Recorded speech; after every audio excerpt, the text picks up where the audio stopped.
घर पे क्या हुआ? अच्छा, तो फिर पढ़े कैसे आप? थोड़ा पढ़े थे बेटा। तो आप नहीं जानते राम कौन है? आपको नहीं पता? आप बेटा क्या बताए राम? और बोलो। चलो, राम के मम्मी का नाम जानते हो आप? राम जी के माता का नाम नहीं पता? और आपको बेटा नहीं पता? आप बोलते हो रामायण देखा भी है, उसमें खाली तीर धनुष जाता है, धाए धाए वही देखते हो क्या है? कि एक गया तीर, वो लगा, वो मरा, ऐसा? चलो इधर से, ए शांत, कोई किसी को बताएगा नहीं बेटा। बेटा ये जो क्वेश्चन मैं पूछ रहा हूँ पता है ना, जो कंपटीशन वाले एग्ज़ाम होते हैं आपका, चाहे एनएमएमएस ले लो या और कोई ले लो, ये सब में ये प्रश्न पूछा जाता है। ऐसे प्रश्न पूछा जाता है कि राम जी की माता का क्या नाम था, ठीक है ना, राम जी के पिता का क्या नाम था, या कृष्ण जी की माता का क्या नाम था, ठीक है ना, या ऐसा पूछा जाएगा कि भरत की पत्नी का क्या नाम था, लक्ष्मण की पत्नी का क्या नाम था, समझ गए ना, या ऐसा पूछा जाएगा उर्मिला किसकी पत्नी थी, ठीक है ना। तो ये सब कैसे पता चलेगा बेटा? सब लोग बोलते हैं रामायण देखा है, रामायण देखने की ज़रूरत नहीं है, पढ़ने की ज़रूरत नहीं है। क्यों नहीं है बेटा? ज़रूरत तो है ना। क्यों? क्योंकि राम जी से ही पूरा संसार चलता है ना। और कितनी शर्म की बात है कि अगर हम लोग उन्हीं राम के बारे में नहीं जान पाते हैं जो अपने हमारे जन्म देने वाले हमारे पालक हैं। सही है ना? आप बताओ बेटा। इधर आध्या, राम जी कौन है बेटा? बोलो। निभा आप बताओ। राम जी भगवान है, बहुत अच्छी बात है। राम जी की माता का नाम? नहीं, निभा बताएगी। निभा बेटा नहीं पता? पिता का नाम पता है? कोई बोलेगा नहीं बेटा। देखो कितने शर्म की बात है।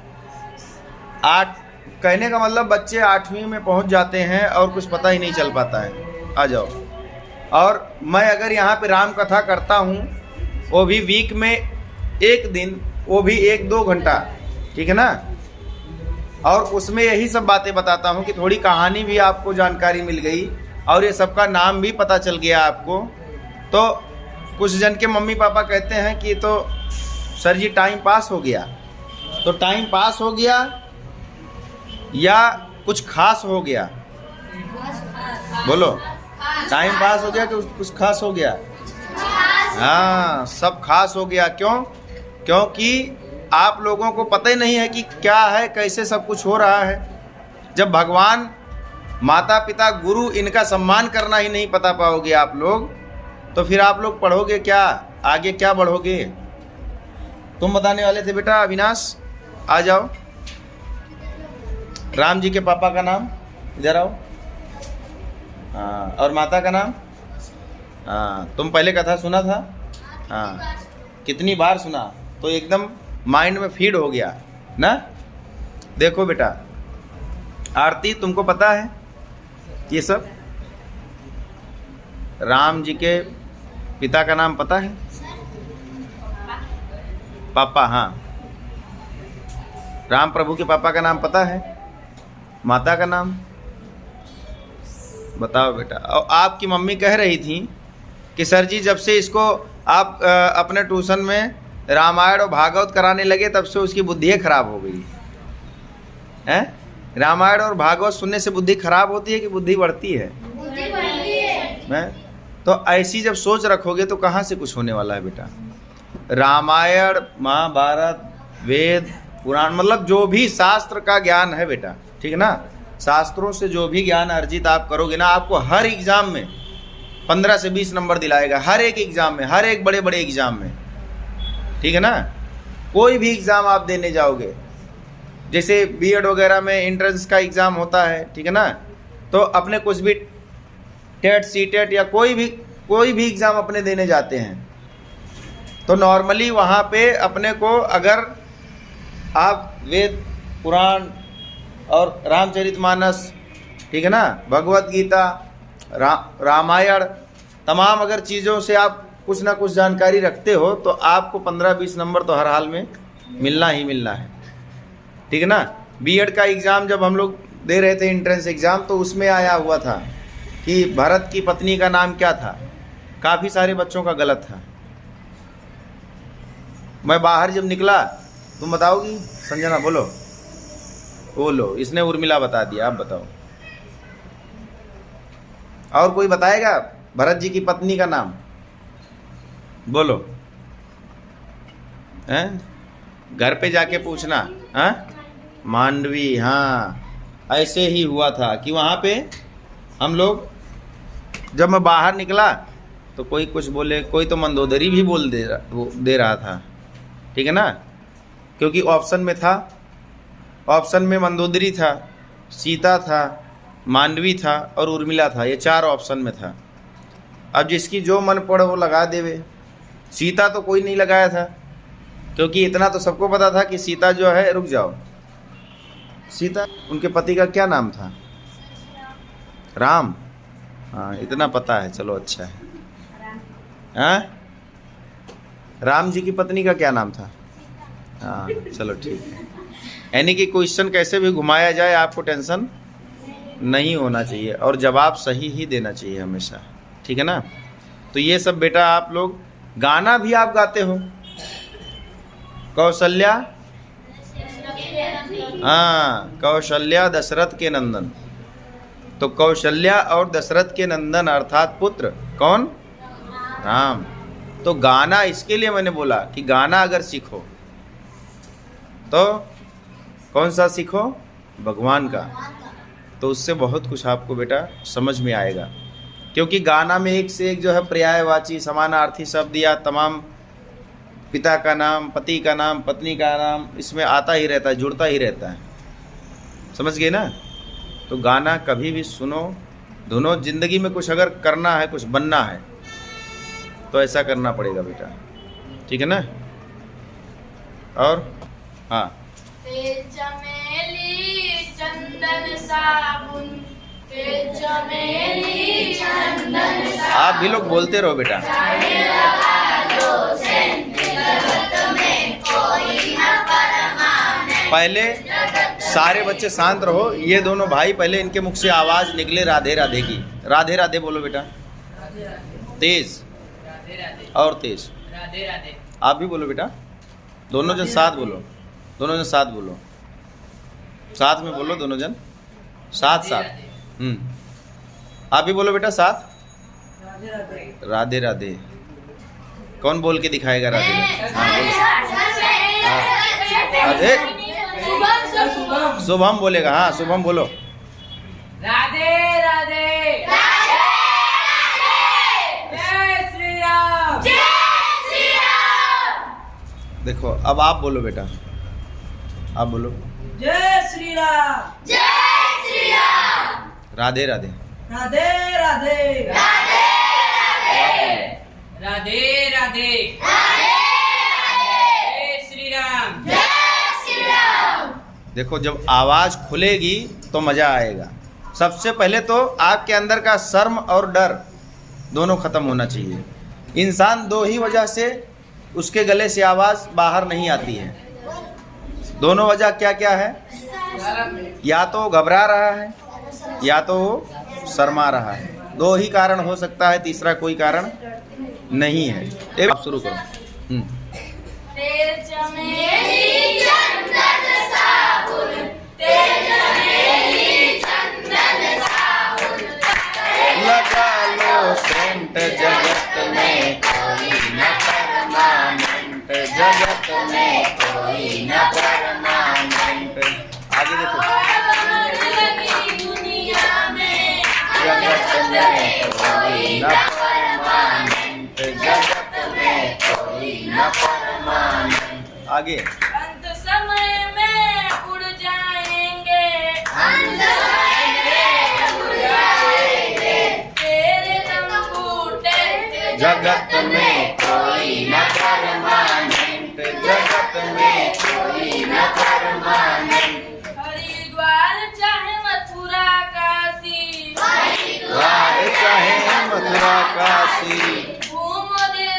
बेटा, गाने तो ऐसे ऐसे हैं, आप इंग्लिश भी उसमें सीखते जाओ, भजन भी हो गया। सबसे बड़ी बात तो ये है कि ईश्वर का गुणगान इसी बहाने हो गया, उनका नाम ले लिया। ऐसे कोई कितना लेता होगा दिन में नाम? लेते हो कितनी बार? हाँ नहीं, ले सकते हो, लेते कितनी बार हो ऐसा मैं बोल। यहाँ से आने के पहले पूरे दिन में आपकी भी बात कर रहा हूँ, राधे राधे या जय श्री राम कितनी बार बोलते थे? घर के अंदर या बाहर या दोस्तों के बीच बोलते थे? नहीं ना? अपने अंदाज से बोलो कि अगर घर पे पूजा नहीं करते होगे, आप मान लो अगरबत्ती नहीं लगाते होगे, तो क्या भगवान का नाम लेना संभव हो पाता होगा कि कभी ले लिया? ऐसा कभी मौका मिला? नहीं मिलता होगा, ठीक है ना? लेकिन माहौल जब बेटा ऐसा कोई बनाओगे कि वहाँ पे ईश्वर का नाम आप ले सको। अगर आप किसी चोर के साथ रहोगे तो आपको क्या सिखाएगा? ए बेटा, किसी चोर के साथ लाइव चल रहा है बेटा, कोई मस्ती नहीं, ठीक है ना? शांत से एकदम एक्टिव भाव से बैठो। इसको लाखों लोग वीडियो देखते हैं, ठीक है ना? तो आप बेटा, कहने का मतलब भजन गाने से कई फायदे हैं। मैं बात पढ़ना चुटकियों में सिखा दूं, ठीक है ना? पढ़ना याद करना तो मैं चुटकियों में सिखा दूं, लेकिन जिसको अच्छे से गाना भजन ये सब याद रहता हो और थोड़ा सुर में थोड़ा मन लगा के गा पाता हो, उसके लिए जितना अच्छा गाएगा उतना अच्छा उसके लिए पढ़ाई में मज़ा आएगा, उतने जो है आराम से और उतने सरल तरीके से वो समझ पाएगा। क्योंकि आपको पता नहीं है, जैसे दोहा हुआ, सोरठा हुआ, चौपाई हुआ, नाम सुना है कभी? दोहा, दोहा का नाम नहीं सुना है? कबीर के दोहे सुना है नाम? और चौपाई नहीं सुना है? हैं? हनुमान चालीसा सुने हो ना? तो ये सबसे प्रश्न बनता है बेटा, जैसे ही आप 10वीं में नहीं 9वीं में ही, इसमें तो नहीं पता 8वीं में है कि नहीं आप लोगों का है, तो तुरंत ही 9वीं में जैसे जाओगे आपसे पूछा जाएगा छंद, अलंकार, दोहा, सोरठा, ठीक है ना, समास, ये सारी जानकारी पूछी जाएगी। ये तब ही आएगा जब आपको ये भजन वाली बातें याद रहेंगी, समझ गए ना? क्योंकि यही सब आपको नंबर दिलाएगा। समास पूछता है 8 में, तो अच्छा है। तो ये सारी जानकारी बेटा आपको ऐसे भगवान भजन सीखने से हो जाएगा काम, ठीक है ना? क्योंकि जैसे आपको अगर किसी ने बोला कि कोई बच्चा इसमें से दोहा कोई सुना सकता है? एक दोहा सुनाओ। सच बराबर तप नहीं, दुख बराबर पाप, जाके हृदय साच है, ताके हृदय आप। देखो, सच बराबर तप नहीं, ये क्या है? दोहा है। क्या है? दोहा है। अब इस बच्चे को मान लो दोहा याद है, ठीक? उसमें आएगा दोहा की परिभाषा लिखो और एक उदाहरण लिखो। उदाहरण याद है इसको? अगर कहा कि किसी दोहे का अर्थ आप समझाइए, तो जब तक आप गाना याद नहीं रहेगा तो अर्थ कहाँ से आएगा? आएगा। सत्य से बड़ा कोई तप नहीं है। इस गाने का क्या भाव है? सत्य से बड़ा कोई तप नहीं है, और झूठ बराबर, झूठ से बड़ा कोई पाप नहीं है, और जाके हृदय साच है, मतलब जिसके हृदय में सत्य है, ताके हृदय आप, अर्थात कौन? भगवान। आप किसके लिए कहा गया है? भगवान के लिए, ठीक है ना? जिसके हृदय में कोई छल कपट नहीं है, उसके हृदय में कौन है? हाँ, वहाँ पे आप हो। और जहाँ पे जब मैं था तब हरि नहीं, अब हरि है मैं नाही, सब अंधियारा मिट गया जब दीपक देखा माही। जब मैं था तब हरि नहीं, अब हरि है मैं नाही, सब अंधियारा मिट गया जब दीपक देखा माही। माही, ठीक है ना? इसका मतलब मैं का मतलब क्या हुआ यहाँ पे? अहंकार, ठीक है ना? जैसे रावण क्या कहता था बार बार? मैं रावण हूँ, बोलता था ना? तो मैं मतलब क्या होता है बेटा? घमंड। तो जब तक आपके अंदर घमंड है तब तक भगवान आपके अंदर कहाँ से आएंगे? आएंगे, क्योंकि आप तो अपने अहंकार में हो, तो ईश्वर का वहाँ कोई स्थान ही नहीं है। अहंकारी इंसान के पास तो इंसान नहीं जाता, तो भगवान कहाँ से आएंगे? ऐसा लगता है। अहंकारी के पास इंसान जाना पसंद नहीं करता है। समझे कि नहीं समझे? तो इसमें यही कहा गया है, जब मैं था तब हरि नहीं, यानी कि जब अहंकार था मेरे अंदर तो भगवान से वास्ता नहीं था मेरा, और अब हरि हैं मैं नाही। और अब जब भगवान हमारे अंदर आ गए तो मैं नाही मतलब घमंड नहीं है, खत्म हो गया, और सब अंधियारा मिट गया जब दीपक देखा माही। मतलब सारा अंधेरा कैसे मिटा? जब हमारे अंदर ज्ञान का प्रकाश हुआ। जब हमारे अंदर ज्ञान रूपी प्रकाश आया तो अज्ञान रूपी अंधियारा मिट गया। अंधेरा सिर्फ इसी से नहीं मतलब भैया रात होती है तो अंधेरा कहते हैं, ठीक है ना। अंधकार कई रूपों में होता है, ठीक है ना। ज्ञान का प्रकाश, सूर्य का प्रकाश, समझे ना। हाँ, दोहा सुनाओ। जैसे पेड़ खजूर पंछी को छाया नहीं, फल लगे अति दूर, फल लगे अति दूर। इस पंक्ति का कोई अर्थ बता सकता है कोई भी बच्चा? जो दोहा आपने सुनाया, बड़ा हुआ तो क्या हुआ, जैसे पेड़ खजूर पंछी तन छाया नहीं, फल लागे अति दूर। कोई बच्चा? विकास नहीं आया है आज? कोई बच्चा बता पाएगा? कहने का मतलब काफ़ी लोगों का अहंकार क्या होता है कि मैं बहुत अमीर आदमी हूँ, ये हूँ वो, लेकिन वो अमीरी किस काम की? जो गरीबों के मदद के काम ना आए, ठीक है ना। बड़ा हुआ तो क्या हुआ, यानी कि जैसे खजूर का पेड़ देखा है कोई, कितना बड़ा होता है, लेकिन पंछी तन छाया नहीं, मतलब पंछी तन मतलब होता है शरीर, तो पंछी के शरीर को भी जो नहीं छाया दे सकता है, ठीक है ना।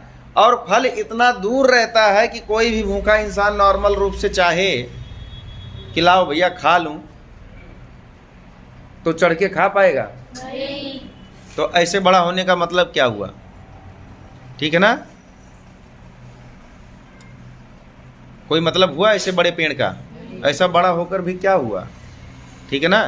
तो वही इस दोहे के माध्यम से बताया जा रहा है कि इंसान अगर विनम्र हो, ठीक है ना, तो भले ही पैसे वाला ना हो, ठीक है ना, तो भी उसकी पूजा जो है करोड़ों पैसे वालों से अच्छी होती है। समझ गए ना? क्योंकि ज्ञान की तुलना पैसा कर पाएगा? एक बात बताओ, कितने लोगों को ऐसा लगता है कि पैसा ज्ञान को खरीद सकता है? कितने लोग ऐसा मानते हैं कि अगर पैसा हो तो कुछ भी किया जा सकता है? ऐसा किसको लगता है? संभव है? पैसा हो तो कुछ भी कर सकते हो आप, है? कोई किसी का ज्ञान जो है खरीद सकते हो, है? किसी का प्यार खरीद सकते हो, है? मान लो आप जिसके पास माँ नहीं है, वो दूसरे से ममता, जो अपनी माँ की ममता होगी, आप किसी को पैसा, समझ गए ना। तो कोई भी बेटा, हर एक चीज़, इसके लिए मैं बार बार बोलता हूँ कि आपको मौका मिला है कि आपका पैसा नहीं लग रहा है। पैसा किसका लग रहा है? माँ बाप का। तो असली मज़ा ज़िंदगी का है कि जितना मौज करना हो कर लो माँ बाप के पैसों से, ठीक है ना। अब माँ बाप के पैसों का तुम मौज उड़ाना चाहते हो या उनके पैसों से कुछ बनकर दिखाना चाहते हो, वो तुम्हारे ऊपर डिपेंड करता है। लेकिन जो काम आप माँ बाप के पैसों से कर सकते हो, वो अपनी कमाई से कभी नहीं कर पाओगे। समझ गए ना? जो मौज शौक होगी वो आपका पिता ही करा सकता है। खुद की जब बारी आती है तो फिर गुस्सा आता है, ठीक है ना।